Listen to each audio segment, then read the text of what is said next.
ನಮಸ್ಕಾರ, ನೀವು ನೋಡ್ತಾ ಇದ್ದೀರಾ ಸ್ಪೀಡ್ ನ್ಯೂಸ್ ಕನ್ನಡ. ನಾನು ಸಂತೋಷ್ ಕಶ್ಯಪ್. ಈಗ ಕಾಂಗ್ರೆಸ್ ಪಕ್ಷಕ್ಕೆ ಉಳಿದಿರುವಂತಹ 2 ವರ್ಷದ ಅವಧಿಗೆ ಮುಖ್ಯಮಂತ್ರಿ ಸ್ಥಾನದಲ್ಲಿ ಡಿ.ಕೆ. ಶಿವಕುಮಾರ್ ಅವರಿದ್ದರೆ, ಉಪಮುಖ್ಯಮಂತ್ರಿ ಸ್ಥಾನದಲ್ಲಿ ಡಾಕ್ಟರ್ ಜಿ. ಪರಮೇಶ್ವರ್ ಅವರಿದ್ದಾರೆ. Doctor G. ಪರಮೇಶ್ವರ್ ಅವರಿಗೆ ಮುಖ್ಯಮಂತ್ರಿ ಗಾದಿಯನ್ನು ಏರುವಂತಹ ಎಲ್ಲ ಅರ್ಹತೆ ಇದ್ದರೂ ಕೂಡ ಕಾಂಗ್ರೆಸ್ ಪಕ್ಷಕ್ಕಾಗಿ ಇಷ್ಟು ವರ್ಷಗಳ ಕಾಲ ನಿಯತ್ತಿನಿಂದ ನಿಷ್ಠೆಯಿಂದ ದುಡಿದಿದ್ದರೂ ಕೂಡ ಇಲ್ಲಿಯ ತನಕ ಅವರಿಗೆ ಮುಖ್ಯಮಂತ್ರಿ ಪಟ್ಟ ಸಿಕ್ಕಿಲ್ಲ. ದಲಿತ CM ಅನ್ನುವಂಥ ಕೂಗಿದ್ರೂ ಕೂಡ ಕಾಂಗ್ರೆಸ್ನ ಹೈಕಮಾಂಡ್ ಆಗಲಿ ಕಾಂಗ್ರೆಸ್ ಪಕ್ಷವಾಗಲಿ ಇಲ್ಲಿಯ ತನಕ ಪರಮೇಶ್ವರ್ ಅವರಿಗೆ ಮುಖ್ಯಮಂತ್ರಿ ಗಾದಿಯನ್ನು ಏರೋದಕ್ಕೆ ಅವಕಾಶವೇ ಮಾಡಿಕೊಟ್ಟಿಲ್ಲ. ಈ ವಿಚಾರವಾಗಿ ಬೇರೆ ಬೇರೆ ಆಯಾಮದಲ್ಲೆಲ್ಲ ಚರ್ಚೆಗಳಾಯಿತು. ಖುದ್ದು ಡಾಕ್ಟರ್ ಜಿ. ಪರಮೇಶ್ವರ್ ಅವರು ಕಣ್ಣಲ್ಲಿ ನೀರು ಹಾಕ್ಕೊಂಡಿದ್ರು. ಯಾಕೆ ಅಂತ ಹೇಳಿದ್ರೆ 8 ವರ್ಷಗಳ ಕಾಲ KPCC ಅಧ್ಯಕ್ಷರಾಗಿ ಕೆಲಸ ಮಾಡಿದಂಥ ಡಾಕ್ಟರ್ ಜಿ. ಪರಮೇಶ್ವರ್ ಅವರಿಗೆ ಆ್ಯಕ್ಚುಲ್ ಆಗಿ ಅವರದ್ದೇ ನಿಯಮದ ಪ್ರಕಾರ 2013ರಲ್ಲಿ ಮುಖ್ಯಮಂತ್ರಿ ಸ್ಥಾನ ಒಲಿಬೇಕಾಗಿತ್ತು. ಆದರೆ ಏನೋ ಒಂದಷ್ಟು ಕಾನ್ಸ್ಪಿರಸಿ ಷಡ್ಯಂತ್ರಗಳ ಮಧ್ಯೆ 2013ರಲ್ಲಿ ಡಾಕ್ಟರ್ ಜಿ. ಪರಮೇಶ್ವರ್ ಅವರು ಗೆಲ್ಲಲ್ಲ. ಅದಾದ ನಂತರ ಬದಲಾದಂಥ ಸನ್ನಿವೇಶದಲ್ಲಿ ಸಿದ್ದರಾಮಯ್ಯನವರು 2013ರಲ್ಲಿ ಮುಖ್ಯಮಂತ್ರಿ ಆಗ್ತಾರೆ.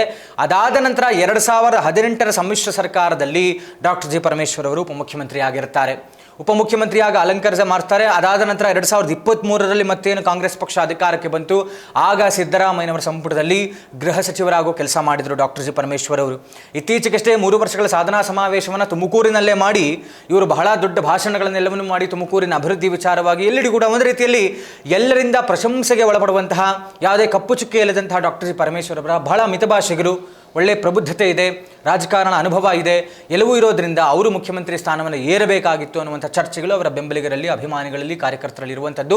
ಅದನ್ನು ಅವರು ಕೂಡ ಸಿದ್ಧಾರ್ಥ ಕಾಲೇಜಿನ ಫ್ಯಾಕಲ್ಟಿ ಮೆಂಬರ್ಸ್ ಜೊತೆ ಮಾತಾಡ್ತಾ ನನಗೆ ಆ ಒಂದು ಅದೃಷ್ಟ ಸಿಕ್ಕಿಲ್ಲ ಅನ್ನುವಂಥ ಮಾತನ್ನು ಹೇಳ್ತಾ ಕಣ್ಣಲ್ಲಿ ನೀರು ಹಾಕ್ಕೊಂಡಿದ್ರು ಡಾಕ್ಟರ್ ಜಿ. ಪರಮೇಶ್ವರ್ ಅವರು.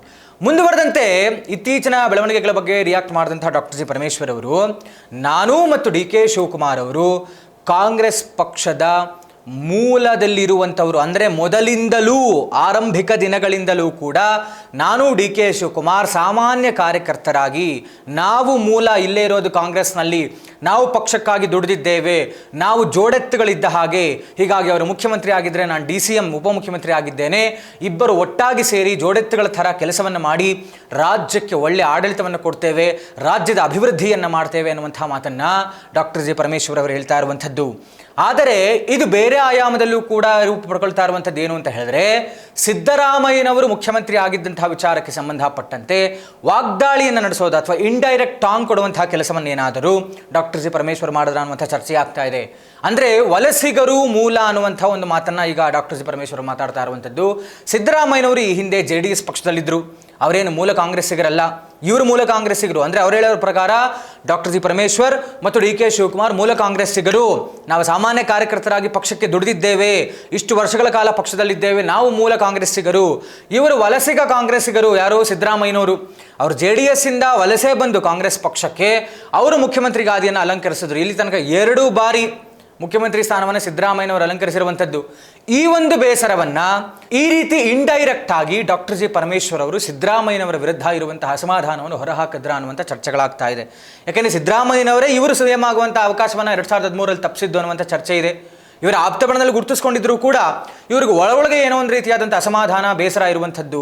ಹೀಗಾಗಿ ಇದನ್ನು ಈ ರೀತಿ ಹೇಳಿದ್ರ, ನಾವು ಮೂಲ ಕಾಂಗ್ರೆಸ್ಸಿಗರು, ವಲಸಿಗರು ಬಂದವರೆಲ್ಲ ಏನೇನೋ ಹುದ್ದೆಗಳನ್ನು ಅಲಂಕರಿಸಿಬಿಟ್ರು, ನಮಗೆ ಅವಕಾಶ ಸಿಕ್ಕಿಲ್ಲ, ನಾವು ಒಟ್ಟಿಗೆ ಇರುವಂಥವ್ರು ಒಟ್ಟಾಗಿ ಜೋಡೆತ್ತುಗಳ ಥರ ಕೆಲಸ ಮಾಡ್ತೀವಿ, ಮುಂದಿನ ದಿನಗಳಲ್ಲಿ ಗೊತ್ತಿಲ್ವೇನೋ ನನಗೂ ಸಿಗ್ಬೋದೇನೋ ಮುಖ್ಯಮಂತ್ರಿ ಗಾದಿ, ಆ ಸಮಯ ಬಂದಾಗ ಅದೃಷ್ಟ ಸಿಕ್ಕಾಗ ನಾನು ಹಾಗೇ ಆಗ್ತೀನಿ ಅನ್ನುವಂಥ ಮಾತನ್ನು ಇಂಡೈರೆಕ್ಟ್ ಆಗಿ ಟಾಂಗ್ ಕೊಡುವಂಥ ಕೆಲಸವನ್ನು, ಬೇಸರವನ್ನು ಹೊರಹಾಕುವಂಥ ಕೆಲಸವನ್ನು ಸಿದ್ದರಾಮಯ್ಯನವರನ್ನ ವಿಚಾರ ಇಟ್ಕೊಂಡು ಈ ಸಿದ್ದರಾಮಯ್ಯನವರ ಹೆಸರನ್ನ ಹೇಳಿದೆ ಉಪಮುಖ್ಯಮಂತ್ರಿ ಡಾಕ್ಟರ್ ಜಿ. ಪರಮೇಶ್ವರ್ ಅವರು ಈ ಒಂದು ಮಾತನ್ನು ಹೇಳಿದ್ರ ಅನ್ನುವಂಥ ಚರ್ಚೆಗಳೀಗ ಕಾಂಗ್ರೆಸ್ ವಲಯದಲ್ಲಿ ಆಗ್ತಾ ಇದೆ.